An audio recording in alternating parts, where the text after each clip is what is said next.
What's going on, everybody? Welcome to another episode of EdgeWorks Knife Studio. Today, before I get into the video, which will be the next one because it's got quite a bit of content on it, which will be the vitrified versus centered and the information about them. Today, I wanted to do the video where I mentioned I was going to go over my Kasumi process.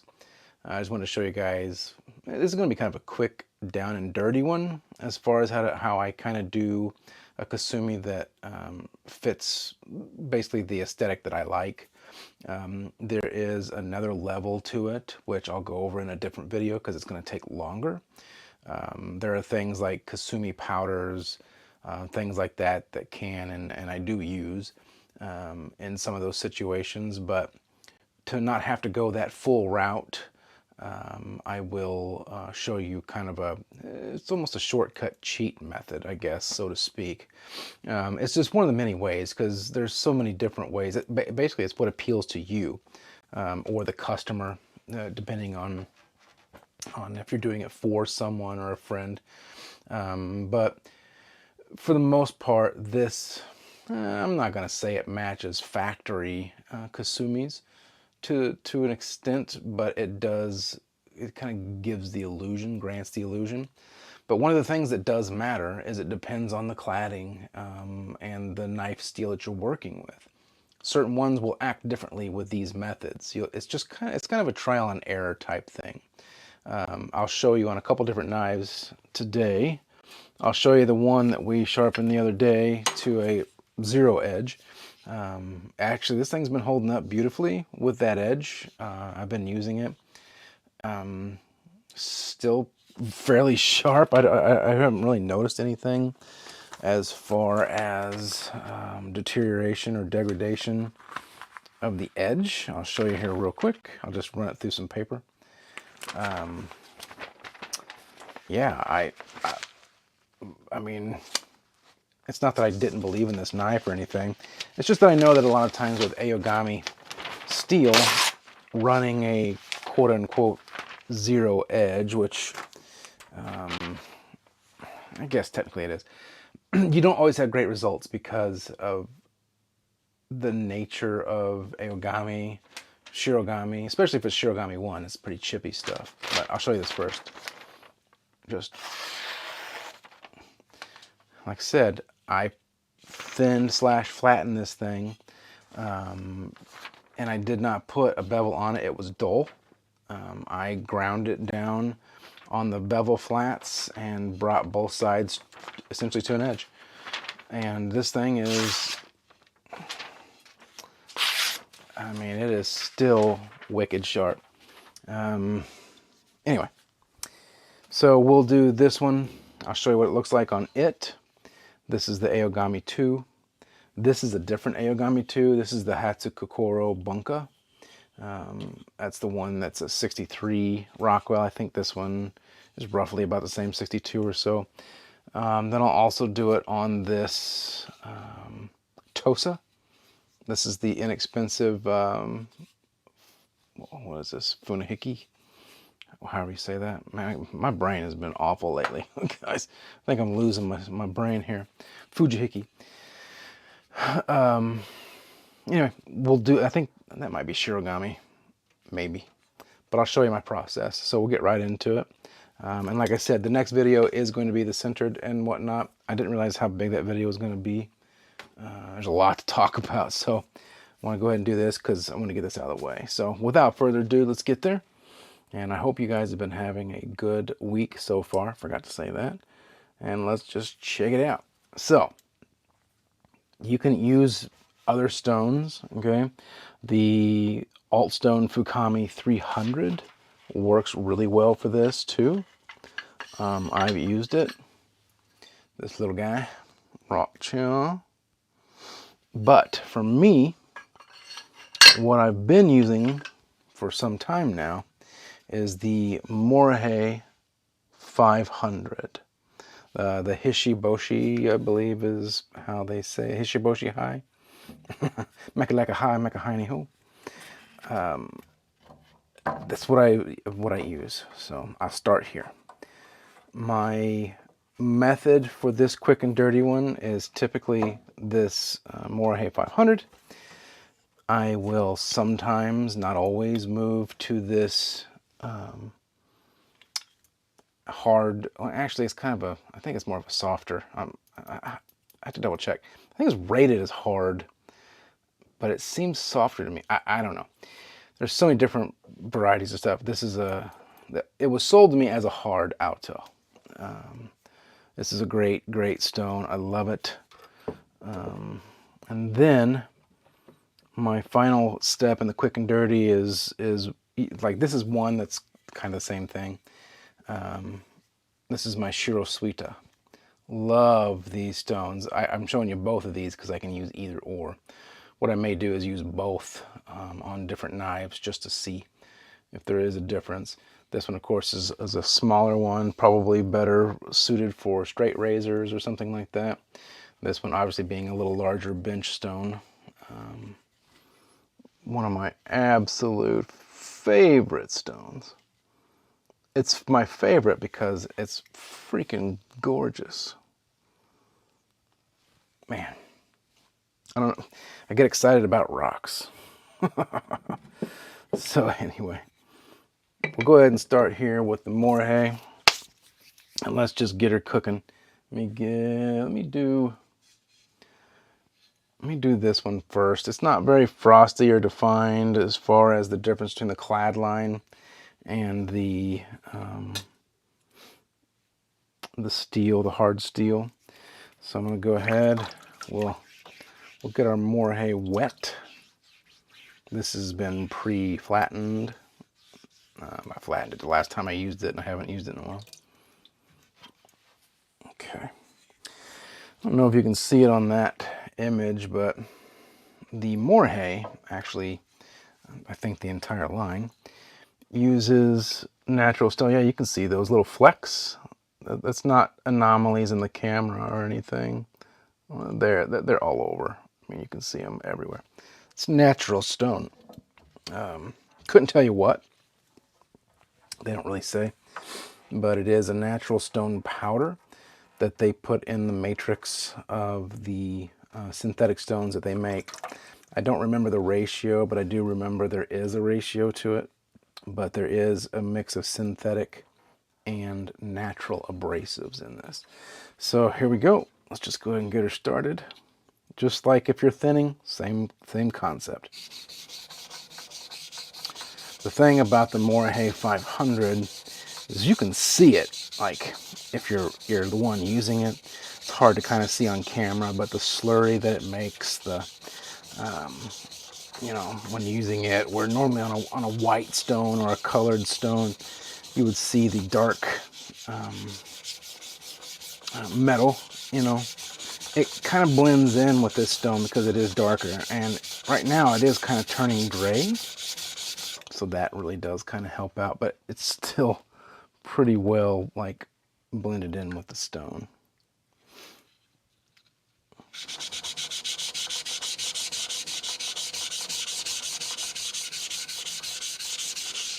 I love this stone. The whole Morihei line.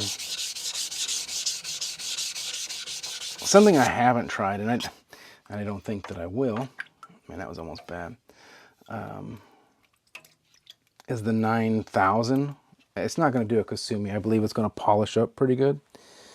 I have it. What I mean is I'm not going to use it for this progress.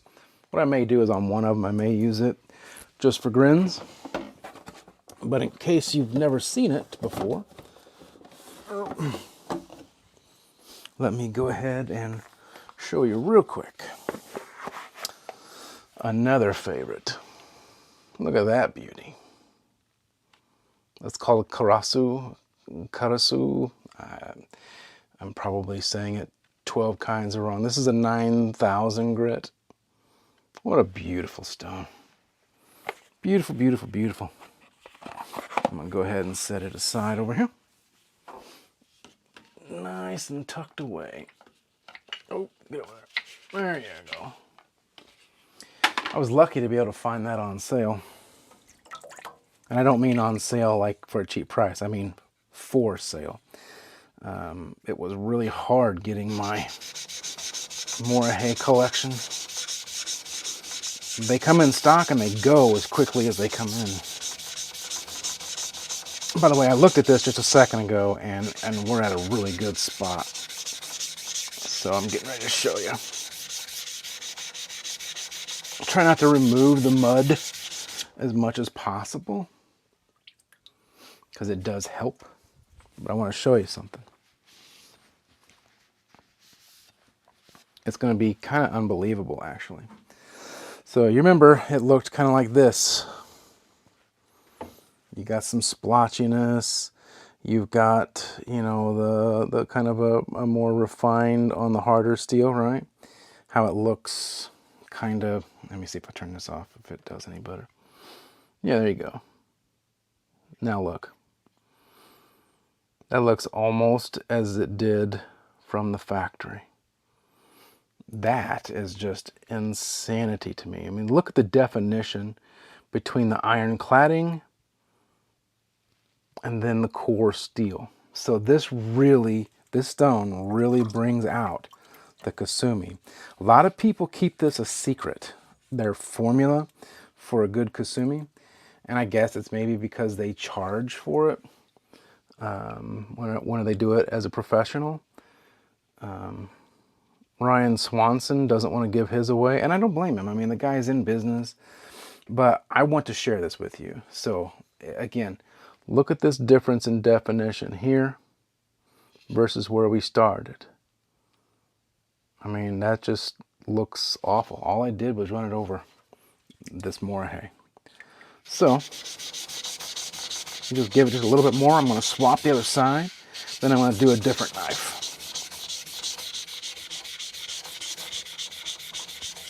I will work more on this knife later. Well, probably. It just depends. I mean, I'm pretty satisfied with that as it is, actually. So another look again here at this side before I do it. You can see it's just kind of cloudy. It's not really, there's some of that definition up here. Not as much back here. It's pretty blended. And we're going to do the same thing. And it doesn't take long, as you see. Just keep your bevel flaps against the stone, same way that you would as if you were thinning it. I'm not putting a ton of pressure on it. I am putting moderate pressure. You know, I was thinking about that. I think I may have mentioned this the other day. If not, I would dreamed about it. But, you know, a long time ago, whenever I would hear people talk in the forums and stuff about, you know, how they're sharpening, and they would talk about, I use moderate pressure, I use light pressure. You know, what does that really mean? You know, some people tried to help by getting a scale and then showing like what their pressure was whenever they're pressing on the knife for the task they're doing. And that can kind of help if you have a scale also, and you can like maybe try and replicate it. But ultimately, what does light and moderate mean? So I was thinking about a way to explain that, because it's a very good question.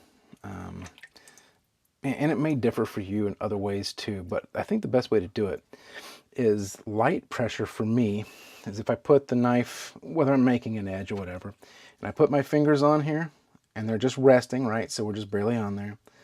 And then maybe if you see the bends, my fingers aren't bent, and you give it enough to where you're kind of putting a little firmer, like a little tenseness. That's what I would consider light. Just a slight tensing of the arm, you know, for pushing into something. Moderate would be, as you see my fingers bend a little bit more there. That's putting significantly more pressure than the light, but I'm not going and turning my knuckles white. I think that's a good differentiation between light and moderate. Just kind of give it into perspective. Because I used to get so pissed every time I'd hear people say that. And I'm like, what does that mean? Because I would try and replicate what I thought they were talking about, and it just didn't work. So again, moderate pressure. Try to use the whole stone, especially if you got a lot of work to do. That way you're not having to flatten midway through. All right, let's take a look. I haven't looked at it yet. Oh man, I just tapped the blade. What an idiot. God. All right, so we remembered what it looked like. Look at that. I got that spot back there to work on, but up there, we're even. We're nice and cloudy. Look at that.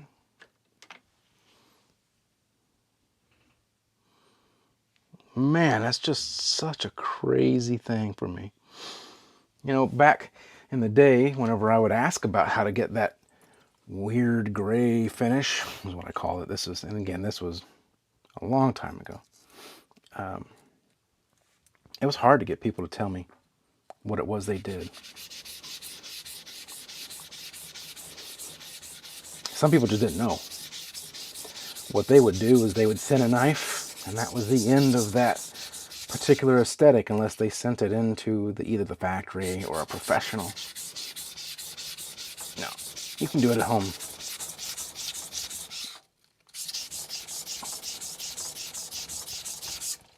Some things may need some touching up, you know, down the road a little bit as you're doing it, to kind of make the lines a little more even. As you can see, that spot is starting to fade into an actual nice frosty Kasumi there. I'm talking about that spot, which was deeper. That still needs some work. Has to do with the unevenness of this blade itself in the profile. But I'm going to go ahead and I'm just going to move on, because I could do this for a while and not get too far. We're going to go to the next knife. Anyway,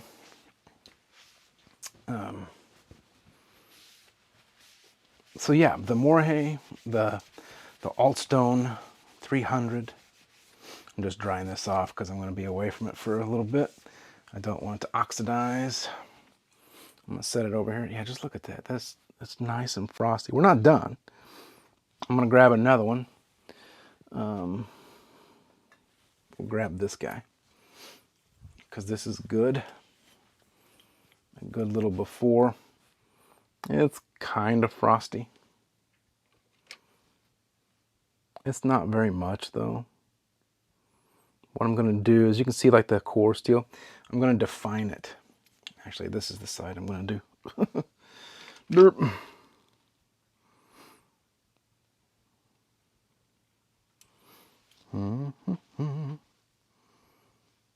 It's the same thing though. There's not much definition. I wonder if I turn this other bright Canon on here, if that'll show it. That'll do a pretty good job. So yeah, there's not much definition. So let's make some definition. What I'll probably do is do this one on this side and then finish it later. This is kind of my guinea pig anymore anyway.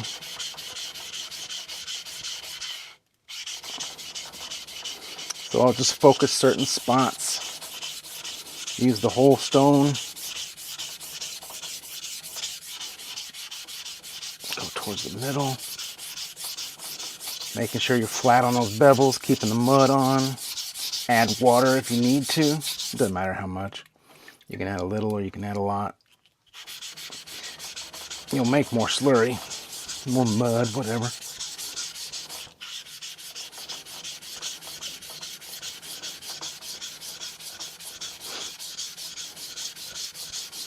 Then I'll do some kind of even pressured, longer strokes.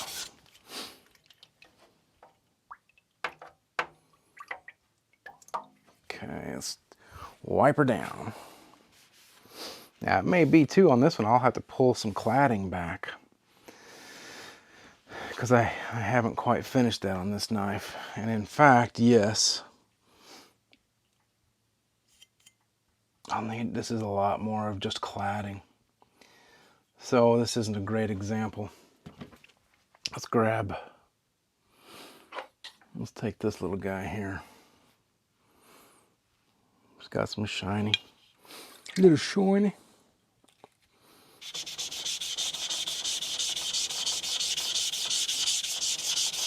try and do this one real quick here.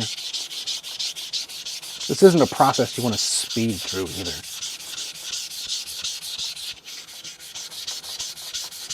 Spend time, get to know your knife, you know? Make it what you want it.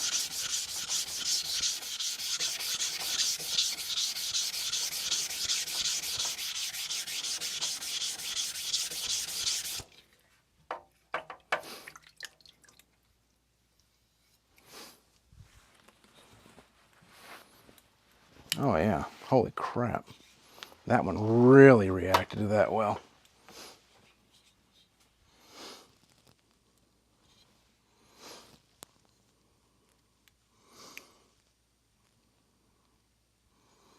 Stay frosty, my friends. Okay. The tip is real good. I mean, look at that. Okay. So again, these need more work than I'm going to give them. I don't want this to be a freaking 2-hour video. So what I'm going to do is I'm just going to rinse this off for now. I'll finish these later on my own. Just kind of wet her down there. A little bit of stone mud. Nice thick stones. If you don't have any Moriheis, I would recommend getting the 500 at a minimum. Now, these stones, I don't want to like pull the wool over anybody's eyes or anything like that.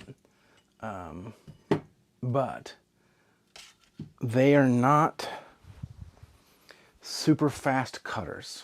So I don't want anyone to think that they are. In fact, they're slower than a lot of stones. Now, doing things like this, they are purpose built, okay? In fact, I'm gonna rinse this off too. I would say they were probably designed for polishing. I don't know for sure. I mean, I may be talking out my rear end on that one. But they're very good at polishing. They're great at sharpening, but you need to be patient. If you don't want to spend a lot of time sharpening a stone, or sharpening on a stone, the Morihei is probably not for you. So I don't want to mislead anyone and have them go out and get Moriheis and be like, man, this sucks. I'll be honest, that was my first opinion. Not that the stones sucked, but I expected more from it. Is kind of where I was at. All right. So I'm going on to my hard alto. Now this stone, you guys have seen me use it before, drinks water.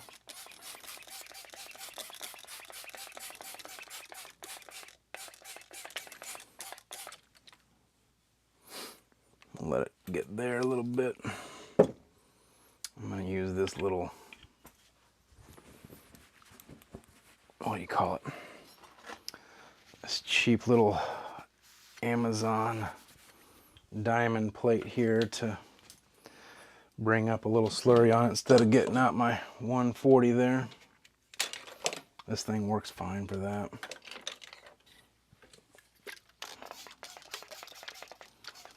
This thing actually makes a self-slurry really well too. So technically I could just do it that way. But I mean, look at that. This thing is like super fast. Okay. Let's grab our little guy. Nice and chalky, my favorite.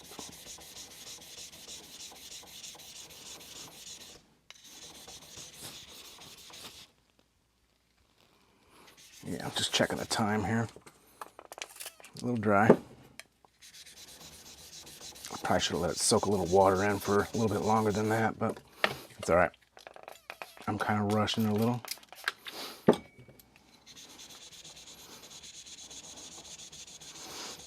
This is a mud machine, I'm going to tell you. I mean, look at it. I love this stone. I pretty much love all my stones. I don't know what I'm getting at, but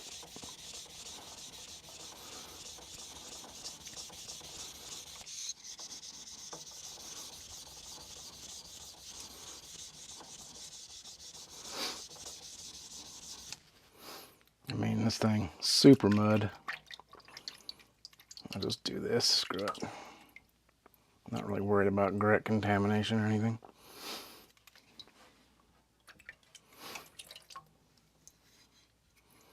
So much mud.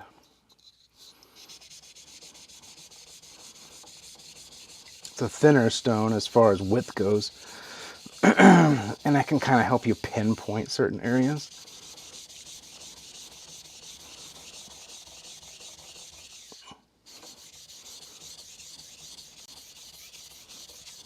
Okay. Let's go ahead and we'll take a look at the contrast difference now. You're going to be blown away because if you remember, I'll show you this side and I'll show you that side after I dry it off. What we're doing now is we're adding definition. So there was definition before, don't get me wrong at all. Let me give us a little spritz. But if you look here now, look at the difference. This side, where it's kind of cloudy, pretty far up, right? Close to the edge. Now we're pulling it back. We're making an actual Kasumi line as far as the cladding goes, which we were already doing that, don't get me wrong. I'm not trying to confuse anything, but it's more shining what is the core steel and keeping the hazy Kasumi on the cladding.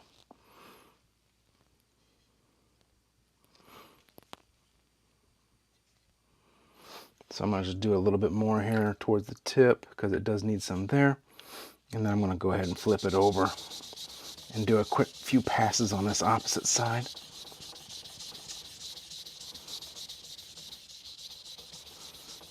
Kind of making sure my focal point is the actual like edge areas. That's where I want my pressure to be. It can be up higher than I'm doing it there because I'm actually cutting off my fingertips. I can feel it. So it's going to be another one of those days where I'm going to wear Band-Aids for a couple days. Yeah, we've pulled it up pretty good. Okay. Look at that. Isn't that just beautiful? Okay, again, take a look at this side now, and let's do it really quick. We're not going to spend a ton of time on that side.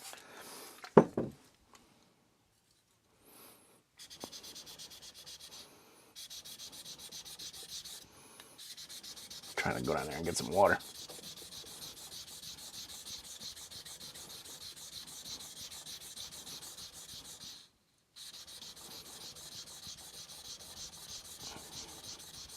I haven't tried it, and I will, but I think one way that you can maybe get around getting an alto, which honestly, if you're gonna sharpen and do this kind of stuff, just get one. They're not expensive. I got this one for 75 bucks from Bernal Cutlery. Now, right now with the tariff stuff, you're probably not gonna find them that cheap. This was actually a B stock one. There was a problem with a crack, which, I mean, that can just happen anytime anyway on natural stones. It doesn't just have to be a B stock item that, you know, that you're careful with. Like you could have a totally legit non-B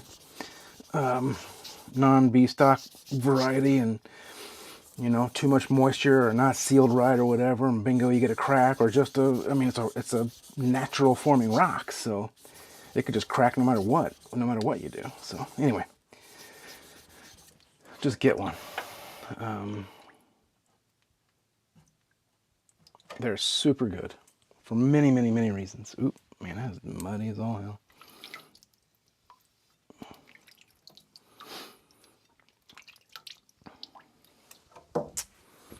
So it appears that the cladding line on this side might be a little lower, but it's still, as you can see, it's shining up the core steel and still frostifying. That's a coin term. I'm I'm going to patent that. All right, I'm just going to go ahead and move it. Let me go ahead and rinse this off over here real fast. It's going to be noisy. Wonderful stone.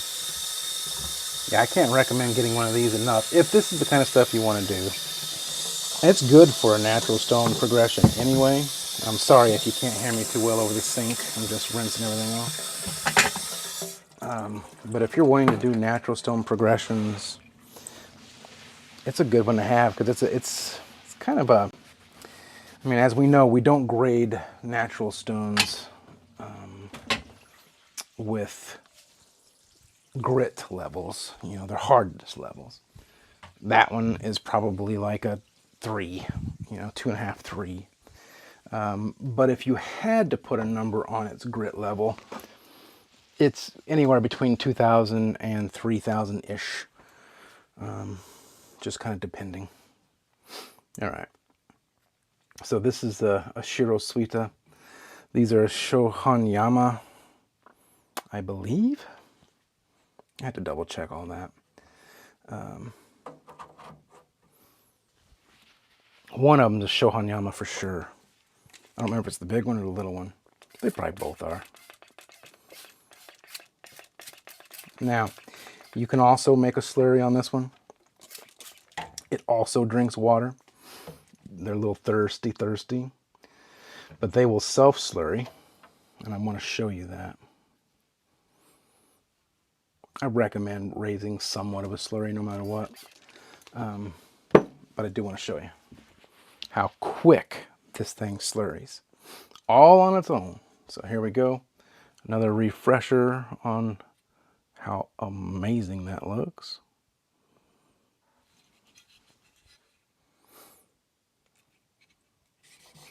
Look at that. Get up there.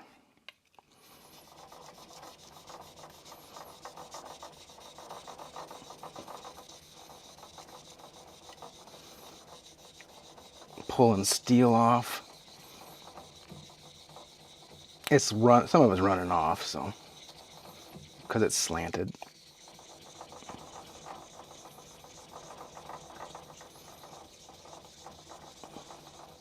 But I mean, look at that. Already.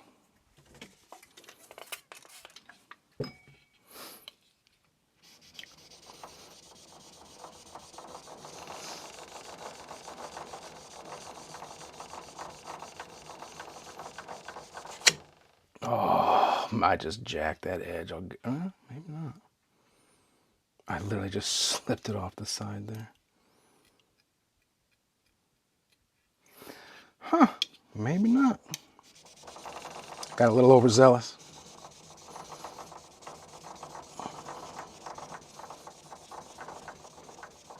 Trying to just keep it close to the edge here.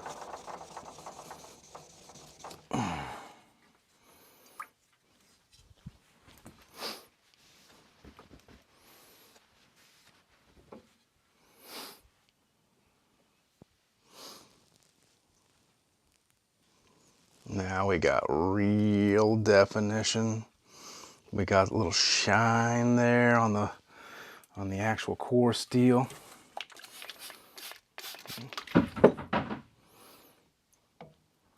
Now let's do this. Super quick. I just wanted to show you that you can kind of do it without having to raise a slurry. But if you do,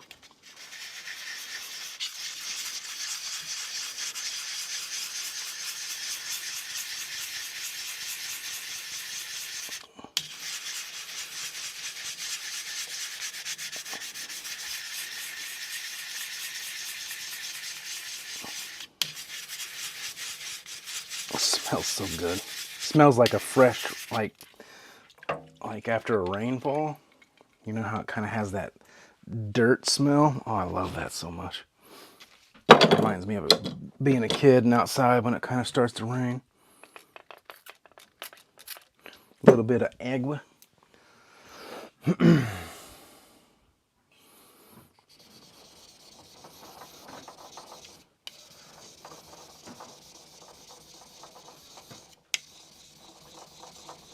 You'll hear me lifting it. I'm just trying to keep the slurry like on the stone. Again, it's slanted. I don't have it locked down like I should. You'll see that the color is more gray now. It's because it's mixing with the actual slurry that I produced there with that diamond plate. So it's the metal plus the slurry.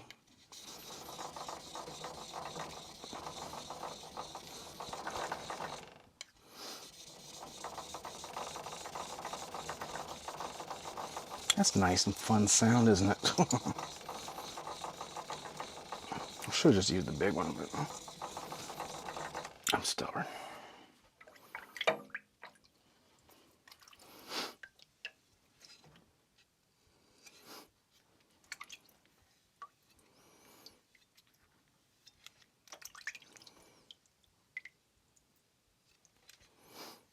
Gosh. It just brings out the definition.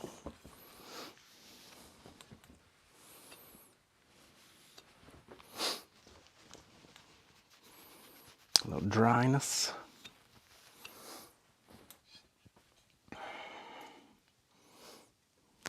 And there you go.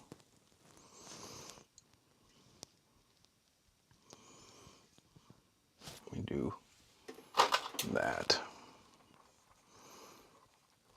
I kind of pulled it up some. Now, sometimes if you think, man, that kind of went a little backwards, you know, it's not the direction I wanted to go with it, bust out that, what do you call it? Alto. Bring it back real quick, do a few passes on it. I'll do that real fast just to show you here.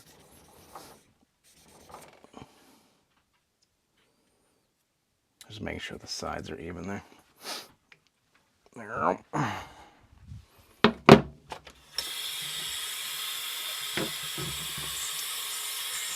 Because I would actually, on this Suita, I would go further. Just personally. Actually, you know what? I may just leave it where it's at. But that's all you gotta do is just bring the alto back if you wanted to go back to a little bit more of a frosty level. And not as much of the cladding pulled up like that. And at certain angles it looks slightly different. It just depends, you know what I mean? But yeah, that's all you gotta do. That's what I normally follow. I don't always do the Suita. Sometimes it just depends on what level. If I'm trying to get a more polished Kasumi instead of that flat matte gray Kasumi, which was where the alto left off. It had the definition, you had the core steel that had a little shine to it. It looked like this thing did whenever I got it in the box from the smith.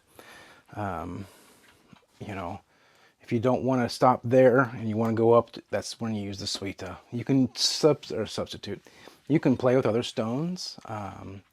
The Tsushima, it does a pretty good job with a good slurry.